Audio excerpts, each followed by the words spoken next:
तीन सवालों के साथ हम इस चर्चा की शुरुआत करेंगे। पहला सवाल, क्या वोटर लिस्ट में गड़बड़ी सुधारने की जिम्मेदारी चुनाव आयोग की नहीं है?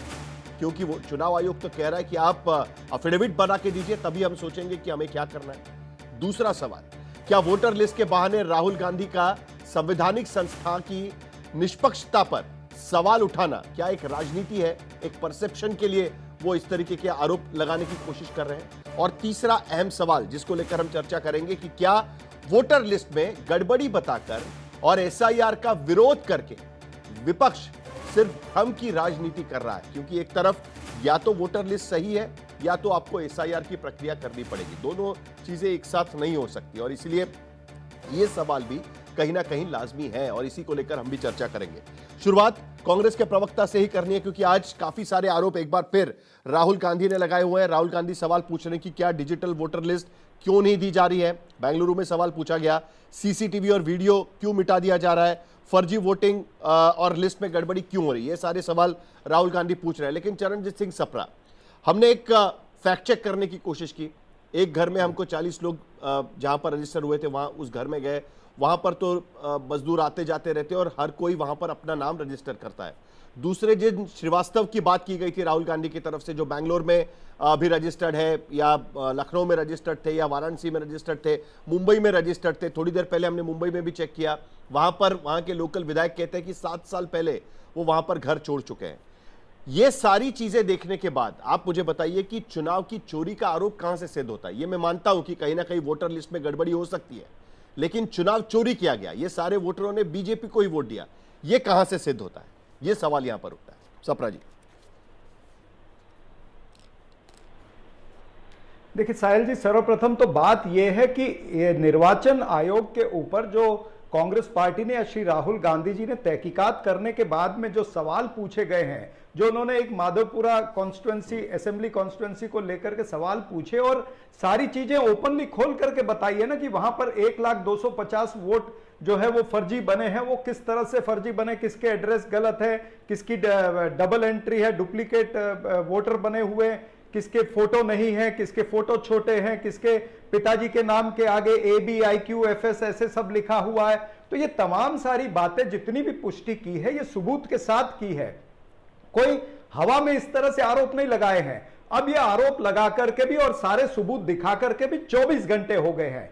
निर्वाचन आयोग अगर इतना ही पाक साफ है तो 24 घंटे के अंदर निर्वाचन आयोग क्यों नहीं प्रेस कॉन्फ्रेंस लेता है? भाई आपके ऊपर आरोप लगे हैं, सबूत बताए गए हैं। इनफैक्ट निर्वाचन आयोग को तो धन्यवाद करना चाहिए राहुल गांधी जी का कि भाई उनके चुनाव की जो लिस्ट है, वोटर लिस्ट है, उसमें जो त्रुटियां थी, जो गलतियां थी, वो राहुल गांधी जी ने उजागर की है। उनको तो कहना चाहिए कि हाँ हम इसमें सुधार करते हैं। निर्वाचन आयोग को देश से माफी मांगनी चाहिए, क्योंकि अगर एक असेंबली कॉन्स्टिट्यूएंसी में इस तरह से हो सकता है तो पूरे देश के अंदर कितनी विधानसभा क्षेत्र ऐसे होंगे कि जिसमें इस तरह की गड़बड़ियां हुई होंगी। तो चुनाव आयोग को पहले माफी मांगनी चाहिए। बात ठीक है, ये धांधली का जवाब प्रेस कॉन्फ्रेंस लेके निर्वाचन आयोग को देना चाहिए। वोटर लिस्ट बीजेपी को देने की जरूरत नहीं है। बीजेपी क्यों उछल वोटर के नाम दो जगह पे दिखाई दे रहे हैं, एक ही एड्रेस पे कई सारे नाम दिखाई दे रहे हैं? ये मामले तो कई साल से चल रहे हैं। सप्रा जी, आपने भी चुनाव लड़ा हुआ है, आपको भी पता है कि ये सारी चीजें होती रहती है। मैं ये पूछने की कोशिश कर रहा हूं कि जो आरोप कांग्रेस पार्टी की तरफ से लगाया जा रहा है कि महाराष्ट्र में, हरियाणा में या लोकसभा चुनाव में भी कई जगह पर चुनाव की चोरी हुई, ये चुनाव की चोरी का आरोप कहां से होता है? क्या आपके पास कोई ऐसे सबूत है कि इन सारे 1 लाख वोटर्स, उनके एक तो वोट पड़े और ये सारे लोगों ने, जो आप लोगों ने दिखाया, वो सारे लोगों ने वोट भी किया है? मसलन उदाहरण के तौर पर इन श्रीवास्तव जी की आप जो बात कर रहे हैं, उनका वोट क्या मुंबई में पड़ा है? क्या आपने ये चेक करवाया? क्या आपने ये चेक करवाया कि उनका वोट लखनऊ में भी पड़ा है?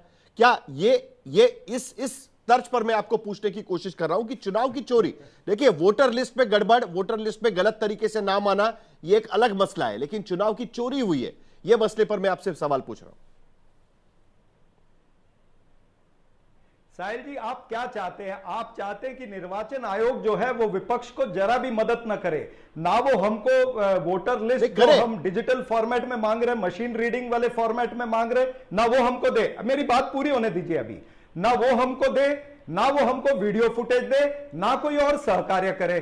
हम अपनी तरह से एक विधानसभा का हम अगर उनको गड़बड़ी निकाल करके दिखा दें तो उसके ऊपर आप हमको सवाल पूछो कि भाई ये दिया है कि नहीं, वाकई दिया, ये भी हम करें। अरे भाई निर्वाचन आयोग का काम है ना, निर्वाचन आयोग क्यों नहीं कर रहा है? उसका काम हम लोग कर रहे हैं। और कितनी बड़ी धांधली, आपने कहा मैंने चुनाव लड़ा, हाँ मैंने चुनाव लड़ा है, अच्छा है, लेकिन उस चुनाव के अंदर ऐसा नहीं था कि एक विधानसभा, अब मुझे सवाल यही पूछा जा रहा है, आप एफिडेविट फाइल क्यों नहीं करते? आप एफिडेविट फाइल करिए, चुनाव आयोग कह रहा है कि आप एफिडेविट फाइल करिए। कम ऑन द एफिडेविट, चुनाव आयोग कह रहा है कि आप एफिडेविट पे आइए, हम इस सारी चीजों की जांच करते हैं। भाई साहिल जी, हाँ मैं उसका भी उत्तर देता हूं, लेकिन आप सोचिए कि कितना बड़ा मामला है कि एक विधानसभा क्षेत्र में 11,965 डुप्लीकेट वोट, फेक और इनवैलिड वोट 40,000, बल्क वोट एक एड्रेस पे 10,442, इनवैलिड वोट 4,132, मिसयूज फॉर्म 6 का जो हुआ 33,692। इतना बड़ा फ्रॉड अगर एक विधानसभा में हो रहा है तो आप चाहते कि सारा काम हम करें, निर्वाचन आयोग ना करे, और अब आप कहते हैं कि हम उनका वो फॉर्म साइन करें। अरे विपक्ष के नेता है, हमने लोकतंत्र में हमने संविधान की शपथ ली है। अगर हम पब्लिक जनता की अदालत में हम आपके ऊपर आरोप लगा रहे हैं, निर्वाचन आयोग अरे इतना ही बहादुर है तो हमारे आरोपों पर एक प्रेस कॉन्फ्रेंस क्यों नहीं ले रहा? पहली बात, निर्वाचन आयोग सुप्रीम कोर्ट में हलफनामा दे देना, लिख के दे दे कि हमारी सारी जो लिस्ट है वो फुल प्रूफ है, वो एकदम परफेक्ट है। उसके बाद हम देखते हैं निर्वाचन आयोग को, वो हमको बोल रहे हैं, हम उनको कहते हैं कि आप सुप्रीम कोर्ट में लिख करके दे दीजिए। मैं ये सवाल लेकर के शर्मा जी के पास जाऊंगा, क्योंकि आज बीजेपी आरोप लगा रही है कि राहुल गांधी झूठ बोल रहे हैं, राहुल गांधी झूठ फैलाने की कोशिश कर रहे हैं। मुझे लेकिन एक जल्दी से बताइए, कुल मिलाकर निचोड़ में आपका आरोप यह है कि वोटर लिस्ट में इन्फ्लेट करके, वोटर लिस्ट बढ़ा के, गलत वोटर्स के नाम घुसा के, वोटर लिस्ट की संख्या बढ़ा के चुनाव के बीच में उस तरीके से चुनाव जीते गए, यही आपका आरोप है? मतदाताओं की संख्या बढ़ाने के वजह से हमारा आरोप यह है कि निर्वाचन आयोग और भारतीय जनता पार्टी की साठगांठ है। ये टारगेटेड वोटर लिस्ट बनाते हैं, customised voter list Bharatiya Janata party के लिए बनाते हैं। ये लोकतंत्र की हत्या हो रही है, बाबा साहब अंबेडकर द्वारा बनाए गए संविधान की हत्या हो रही। और हम चाहते हैं कि अगर वोटर लिस्ट इस तरह से डैमेज होगी और उसमें त्रुटियां होंगी तो लोकतंत्र नहीं बचेगा। हम लोकतंत्र बचाने का प्रयास कर रहे हैं, ये लोकतंत्र को खत्म करने का प्रयास कर रहे हैं। लोकतंत्र बचना चाहिए, ये मुझे भी लगता है और इस पैनल में बैठे हुए सभी लोगों को लगता है। देखिए, लोकतंत्र के बिना और चुनाव सही तरीके से नहीं होते हैं तो उसका असर सब पर पड़ेगा। इसके लिए कई बार टीएन शेषन जैसे एक इंजेक्शन की जरूरत होती है जो सबको ठीक कर देता है। लेकिन आपने आरोप लगाया हुआ है कि चुनाव आयोग ने वोटर लिस्ट में जो तब्दीलियां की, जो वोटर लिस्ट बढ़ाई, उसके वजह से यहां पर सीटें जीती है। देखिए महाराष्ट्र के नंबर्स देखिए, मुमरा कड़वा 41,663 वोट वहां पर बढ़े, जितेंद्र आव्हाड एनसीपी एसपी के वहां पर जीते। उसके बाद खेड़ आळंदी 23,989 वोट वहां पर बढ़े, शिवसेना यूबीटी के उम्मीदवार वहां पर जीते हुए हैं। परभणी की सीट 15,162 वोट वहां पर बढ़े, वहां पर शिवसेना यूबीटी एक बार फिर जीत गई। माढ़ा विधानसभा कॉन्स्टिट्यूंसी 15,059 वोट वहां पर बढ़े, एनसीपी एसपी वहां पर जीत गई। तासगांव विधानसभा क्षेत्र 11,707 वोट वहां पर बढ़े, एनसीपी एसपी वहां पर जीती। इस तरीके की बड़ी लिस्ट है। देवेंद्र फडणवीस का नाम भी उसमें आता है, उनके चुनाव क्षेत्र में भी वोटर्स बढ़े, वो भी वहां पर जीत गए, बीजेपी भी वहां पर जीती है। इसका कोरिलेशन नहीं नजर आ रहा है सर। सप्रा जी, मैं आपको यह बताने की कोशिश कर रहा हूं, वोटर्स आपके चुनाव क्षेत्रों में भी बढ़े हुए जहां पर आपके लोग जीते हुए हैं। बताइए, कोरिलेशन बताइए। मैं कोरिलेशन बता देता हूं। देखिए, कोरिलेशन अगर नहीं होता है, अगर निर्वाचन आयोग इतना पाक साफ है तो वो वीडियो फुटेज हमको क्यों नहीं दे रहे हैं? भाई वीडियो फुटेज का आपने नियम क्यों चेंज कर दिया? आज डिजिटल इंडिया के जमाने में ये वीडियो फुटेज का प्रिजर्व नहीं की जा सकती? क्यों आप कहते हैं कि 45 दिन के बाद में उसको इरेज कर दिया जाएगा? क्यों नहीं डिजिटल फॉर्मेट की वोटर लिस्ट देते? फिर आपको मैं मार्करवाड़ी का एक उदाहरण याद दिलाना चाहूंगा, महाराष्ट्र का। मार्करवाड़ी में हम मतलब विपक्ष कह रहा था कि एक बूथ के अंदर फिर से मॉक पोल करा लीजिए, मॉक पोल। वो मॉक पोल थी, उसका नतीजों पर कोई अंजाम नहीं होना था, लेकिन वो मॉक पोल भी भारतीय जनता पार्टी और निर्वाचन आयोग ने नहीं होने दिया, क्योंकि उनको पता था कि उस बूथ के अंदर उनकी पोल खुल जाएगी। चोरी की है, चोर को डर होता है कि मेरी चोरी। तो मैं भी मार्करवाड़ी का उदाहरण दे रहा हूं, मैं मार्करवाड़ी का उदाहरण दे रहा हूं। नहीं तो देखिए ना, मुझे बताइए ना, मार्करवाड़ी का उदाहरण दे रहा हूं, क्यों नहीं इन्होंने होने दिया? क्यों नहीं इन्होंने होने दिया? नहीं, ऐसे कई सारे लिस्ट है। के शर्मा जी देखिए, कांग्रेस कह रही है कि वोटर लिस्ट में कहीं ना कहीं गड़बड़ी है, मैं बताता हूं कि जांच करनी चाहिए। कॉन्स्टिट्यूंसी है जिसमें एक मिनट सपना जी, एक मिनट। ठीक है साहिल जी, मेरा एक सवाल इस बात को लेकर। साहिल जी, मेरा आपसे, जब से ये पूरा मामला शुरू हुआ है और कल रात से हम देख रहे हैं, आज सुबह हमने ऑनलाइन जाकर कुछ नाम चेक करने की कोशिश की जो राहुल गांधी ने कल लिए हुए थे। अचानक मुंबई से वो नाम डिलीट हो गया, लेकिन जो प्रिंटेड लिस्ट थी 2024 की, उसमें तो वो नाम दिख रहा था, श्रीवास्तव जी का। तो कहीं ना कहीं ये भी हड़बड़ी की वजह से आशंका पैदा होती है ना, दिमाग में कहीं ना कहीं लगने लगता है कि भाई कुछ गड़बड़ तो नहीं है। तो आपको नहीं लगता कि एक बार चुनाव आयोग को सामने साफ कर देना चाहिए कि दरअसल क्या है, पॉइंट टू पॉइंट रिबटल दे देना चाहिए, बजाय इसके कि बीजेपी प्रेस कॉन्फ्रेंस करे या कोई और प्रेस कॉन्फ्रेंस करे, चुनाव आयोग को ही प्रेस कॉन्फ्रेंस कर देना चाहिए। साहिल जी, मेरा बस आपसे एक करबद्ध निवेदन है। आपने कांग्रेस के प्रवक्ता को इस कार्यक्रम में अभी 12 मिनट बोलने दिया है, मुझे भी 12 मिनट का जवाब देने दीजिएगा। मैं पॉइंट टू पॉइंट जवाब दूंगा और कृपया कर साहब बोलने नहीं दिया है। मैं आपको क्लैरिफाई कर दूं, मैंने सवाल अब मैं अपनी बात पे आता हूं। उनको एक तरफा बोलने नहीं दिया है, तो मैं आपको भी सवाल पूछूंगा। बस उतने मुझसे भी 12 मिनट वाला चक्कर नहीं है, मैंने उनको सवाल पूछे। मैं करबद्ध आपको कंपैरिजन प्लीज सही रखना चाहिए। हाँ, तो मैं मुझे भी तो बोलने देंगे ना, उतना समय तो देंगे ना। नहीं, सवाल पूछेंगे। बोलने देना मतलब होता है कि भाषण करने देना, बोलने नहीं। हाँ, बस सवाल पे आ रहा हूं सर। आपके बिल्कुल भाषण नहीं है सर। जो कुछ कांग्रेस पार्टी के प्रवक्ता ने कहा है, मैं उसी का जवाब दे रहा हूं। मैं पॉइंट टू पॉइंट दे रहा हूं। अभी उन्होंने कहा कि चोर को डर होता है। आज प्रश्न क्या है? जो कुछ कल कहना था, प्रेस कॉन्फ्रेंस करना, झूठ प्रोपोगंडा फैलाना, ये सब कुछ किया कांग्रेस, राहुल गांधी ने। बिल्कुल सही, आपने खूब चलाया। और दूसरी बात मैं पुनः कह दूं कि इसका जो तकनीकी पक्ष है उसका जवाब चुनाव आयोग को देना है, लेकिन जो राजनीतिक पक्ष है, जो राजनीतिक प्रश्न है, मैं उसका उत्तर आपको दूंगा इसके। अभी इन्होंने कहा चोर को डर होता है। चोर कौन साबित हो रहा है? कल आपने कहा कि मैं 6 महीने तक इतना एनालिसिस करके हम पार्टी के लोगों ने ये फैक्ट निकाला है। भाई, आपने जब फैक्ट निकाला है तो आपको फैक्ट से डर क्यों है? आपसे आयोग ने कल ही 24 घंटे होने जा रहे हैं, ये कर्नाटका के चुनाव आयोग ने, महाराष्ट्र चुनाव आयोग ने, तमाम राज्यों के चुनाव आयोग ने आपको नोटिस दिया है। और नोटिस दे के कहा है कि जो कुछ आपने दिखाया है टीवी पर, जो आपने वोटर लिस्ट दिखाए हैं, आप उसे सत्यापित करके हमको दे दीजिए कि, और ये वो आरोप हमको दे दीजिए, हम आपको पॉइंट टू पॉइंट जवाब देते। इसके पहले भी आप साहिल जी चला चुके हैं, 3 बार चुनाव आयोग कांग्रेस पार्टी को बुला चुकी है इस पूरे, उससे पहले कि आप आइए, अपनी आपत्ति हमें बताइए, हम आपको जवाब देंगे। तीनों बार में एक बार भी कांग्रेस पार्टी नहीं गई। कल वो प्रेस कॉन्फ्रेंस मास्टर बन के लोगों को पढ़ा रहे थे। मैं इतना कहना चाहता हूं, आप ये कहते हैं, जब आपसे पूछा जाता है कि आप शपथ दीजिए, आपका जवाब क्या होता है? आप कहते हैं जनता के सामने सभी से बोला है, यही मेरा शपथ है। आपकी तानाशाही, आपकी मानसिकता तो सुनिए साहिल जी। मैं जो बोल दिया वही मेरा शपथ है। यह राहुल गांधी की मानसिकता है तानाशाह की। आज उनकी बहन प्रियंका गांधी का बयान है कि हमने सदन में शपथ लिया है, तो इससे बड़ा शपथ क्या? मैं पूछना चाहता हूं साहिल जी, जब आप सुप्रीम कोर्ट में माफी मांगने गए थे, तब आपने शपथ भरा था या नहीं भरा था? लिखा था या नहीं?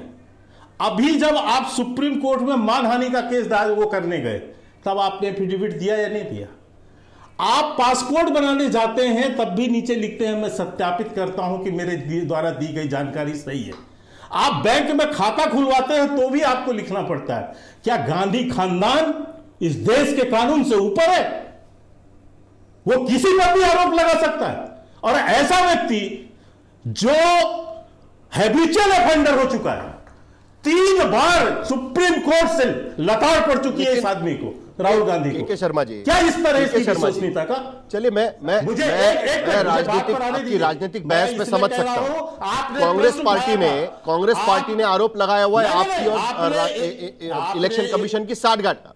नहीं, शर्मा जी एक मिनट, मेरा सवाल तो सुन लीजिएगा। उनको भी सवाल पूछे थे, आपको भी सवाल ही पूछेंगे ना।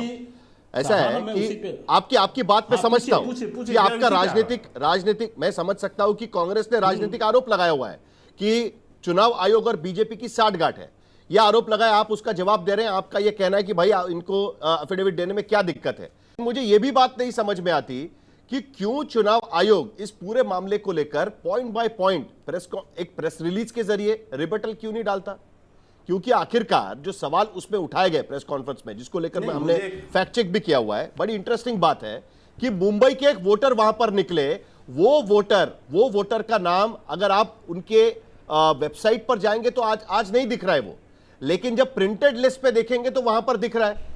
अब ये चुनाव आयोग को करने की क्या जरूरत थी? आप एक प्रेस रिलीज निकालिए, पॉइंट बाय पॉइंट रिबटल डाल दीजिए उसको लेकर। सवाल तो उन्होंने सीरियस उठाए हुए हैं, ये तो बनता है ना, नेता विपक्ष अगर सवाल उठाता है तो। साहिल भाई,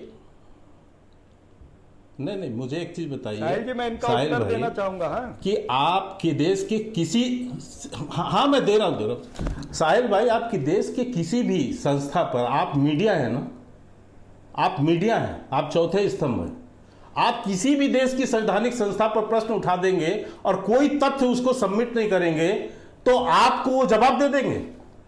आप सुप्रीम कोर्ट पर प्रश्न उठा दे रहे हैं, आप यदि उठा रहे हैं और कोई तथ्य नहीं दे रहे हैं, आप मेरे अगेंस्ट भी कोई प्रश्न उठा रहे हैं और कोई तथ्य नहीं दे रहे हैं, कोई आप दस्तावेज नहीं दे रहे हैं, तो उसका जवाब दे दे वो, किस आधार पर दे? आपको 3 बार बुलाया ना चुनाव आयोग ने, आप क्यों नहीं गए?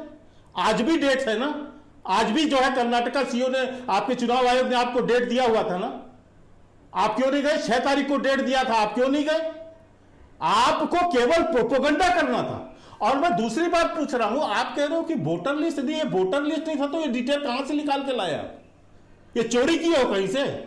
कहां से लाया हुआ डाटा? डिजिटल वोटर लिस्ट नहीं ये है। वोटर लिस्ट कहां से आई है? जी डिजिटल वोटर लिस्ट नहीं है, मुझे डिजिटल वोटर लिस्ट मुझे समझ नहीं आ रही है कि साहिल जी मेरी एक निवेदन सुनिए, मेरा एक निवेदन सुनिए। ये प्रिंटेड वोटर लिस्ट जो चुनाव आयोग आपको देता है, उससे बड़ी कोई सत्यता डिजिटल उसमें है।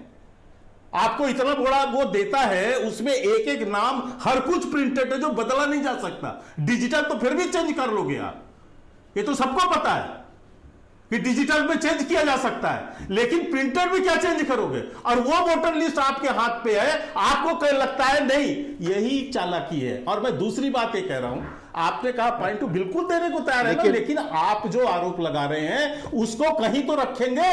आपने मेरे ऊपर आरोप लगाया, आप कोर्ट में आप जाते हैं, आप क्या करते हैं? आरोप ये भी लगा रहे हैं ना कि आप चुनाव आयोग को आज के जमाने में जब इलेक्ट्रॉनिक एविडेंस को काफी देखा जाता है, क्यों ये जरूरी है कि सीसीटीवी फुटेज 45 दिन के बाद हम डिलीट कर देंगे?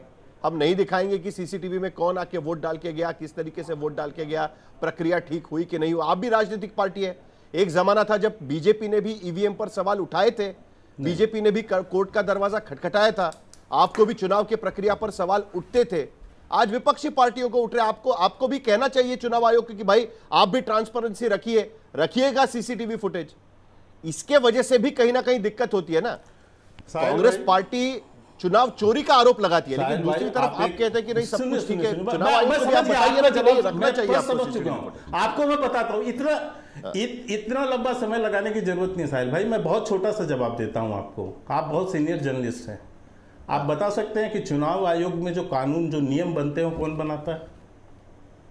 चुनाव आयोग के जो नियम बनते हैं कौन बनाता है? बता सकें? मैं बता देता हूं, आपको भी जानकारी है। चुनाव आयोग में जितने भी नियम बनते हैं वो सभी राजनीतिक दल के प्रतिनिधि बैठकर उसको तय करते हैं।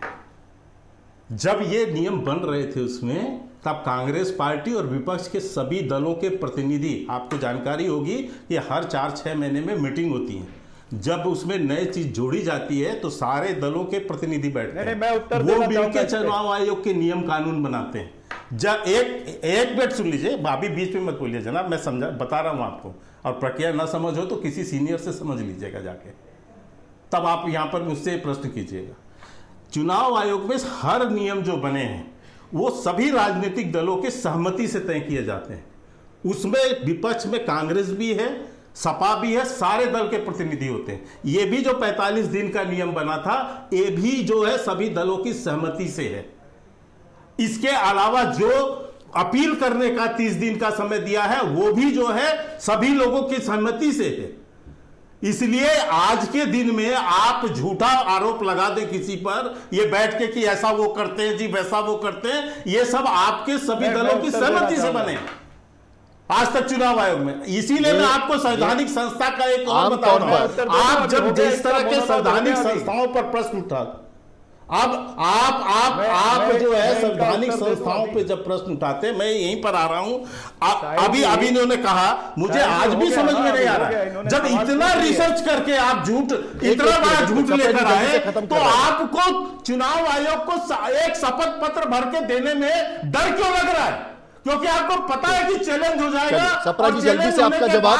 आपकी वो गति होगी, फिर मुझे जरा बिहार की तरफ भी जाना है। आपको सप्रा जी, जल्दी से जवाब। इस देश में इनकी बात का मैं छोटा सा उत्तर ये देना चाहूंगा। बस अभी शांत अभी बहुत हो गया। हाँ, सुन लीजिए अभी, सुन लीजिए सप्रा जी बोलिए, सुन लीजिए। इन्होंने नियम बदली होने की बात की। जब हरियाणा शांत। सप्रा जी बोलिए, सप्रा जी बोलिए। जब हरियाणा कोर्ट ने यह ऑर्डर किया कि फुटेज दे दी जाए, तब इन्होंने पीपल्स रिप्रेजेंटेशन एक्ट को तुरंत बदली किया और ये 45 दिन में वीडियो फुटेज हम खारिज कर देंगे, इस तरह का ये नियम लेकर के आए। कोई विपक्षी पार्टी को उसमें कॉन्फिडेंस में नहीं लिया गया था। ये शरेआम झूठ बोल रहे हैं। आज राहुल गांधी जी ने इनका पर्दाफाश कर दिया है। ये सिद्ध हो गया है कि भारतीय जनता पार्टी और निर्वाचन आयोग जो है ये चालबाजी से, जगलरी से और जालसाजी से चुनाव जीतते हैं। ये बीजेपी जो है भारत की जालसाज पार्टी है, भारत की जगलरी पार्टी है। ये जालसाजी करके चुनाव जीतते हैं। लेकिन सप्रा जी, सिद्ध हो गया है।